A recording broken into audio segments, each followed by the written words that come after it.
অনবদ্য মিথ্যা কথার জননী হচ্ছে শেখ হাসিনা, এবং এইটা করতে গিয়ে তিনি তার ফ্যাসিবাদকে প্রতিষ্ঠিত করতে চেয়েছিলেন এবং বেশ কিছুদিন উনি টিকেও ছিলেন এইভাবে নানা কথা বলার মধ্যে দিয়ে। কারণ একজন ফ্যাসিস্টকে ক্ষমতায় এসে যেটা করতে হয়, আইন শৃঙ্খলা বাহিনীকে নিজের মতো করে তৈরি করতে হয়, অন্যান্য প্রতিষ্ঠানগুলোকে নিজের মতো করে তৈরি করতে হয়, জুডিশিয়ারিকে নিজের মতো করে তৈরি করতে হয়।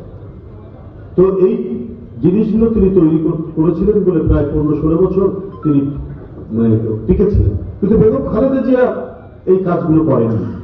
কারণ একটা স্টেটকে ফাংশনাল করতে হলে, একটা স্টেটকে কার্যকরী করতে গেলে প্রতিটি বিশেষ করে রাষ্ট্রের অঙ্গ যেগুলি সেগুলোকে স্বাধীনভাবে চলতে দেওয়া হয়। এটাই চেয়েছেন, এটাই গণতন্ত্রের অন্তর্নিহিত সত্য, এটাই হচ্ছে সবচেয়ে বড় উপাদান গণতন্ত্র। যেহেতু দেশনেত্রী বেগম খালেদা জিয়া যতই সমালোচনা করুক তার বিরোধী পক্ষ, তিনি গণতন্ত্রের যে চ্যাম্পিয়ন এইটা কেউ অস্বীকার করতে পারে না। সুতরাং তার মধ্যে গণতন্ত্রের যে মৌলিক শর্তগুলি আছে সেই শর্তগুলি তো সবসময় সজীব, প্রাণবন্ত এবং জীবন্ত থেকেছে। এই কারণে তিনি জুডিশিয়ারিতে হস্তক্ষেপ করেনি। তিনি প্রধানমন্ত্রী,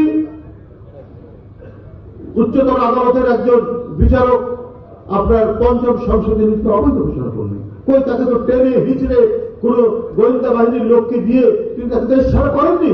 ওটাকে তিনি সহ্য করেছেন, আইনগতভাবে ফাইট করে গেছেন। যে পঞ্চম সংসদের মধ্যে আপনার বহুদলীয় গণতন্ত্র এসছে শহীদ রাষ্ট্রপতি জিয়াউর রহমানের সময়, যে পঞ্চম সংশোধনীর মধ্যে দিয়ে আমরা বহুদলীয় গণতন্ত্র পেয়েছি, সংবাদপত্রের স্বাধীনতা পেয়েছি, সেটাকে অবৈধ ঘোষণা করলেন। তখন ক্ষমতা বেগম খালেদা জিয়া। এটাই তো হচ্ছে গণতন্ত্রের একটা বড় বৈশিষ্ট্য বেগম খালেদা জিয়া। কিন্তু এটা করা হয়েছে ষড়যন্ত্রের অংশ হিসেবে।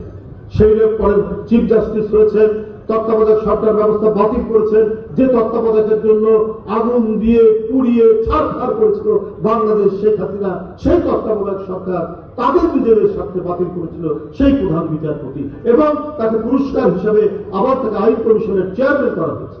এটা ফ্যাসিবাদের লক্ষণ। আর বেগম খালেদা জিয়া তার বিরুদ্ধে কোনো ব্যবস্থাই নিলেন না।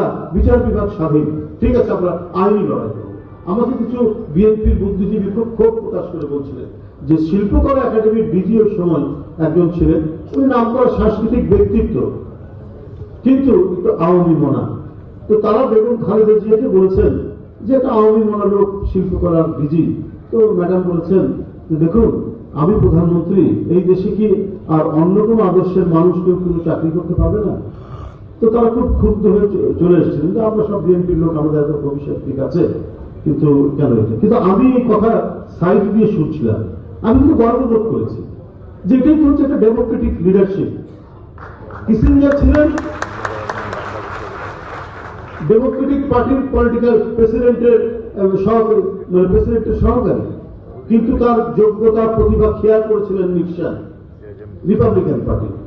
উনি ফিরে এসে উনি যখন ক্ষমতায় আসলেন তাকে প্রেসিডেন্টের বিশেষ সহকারী, তিনি তাকে কনভিন্স করে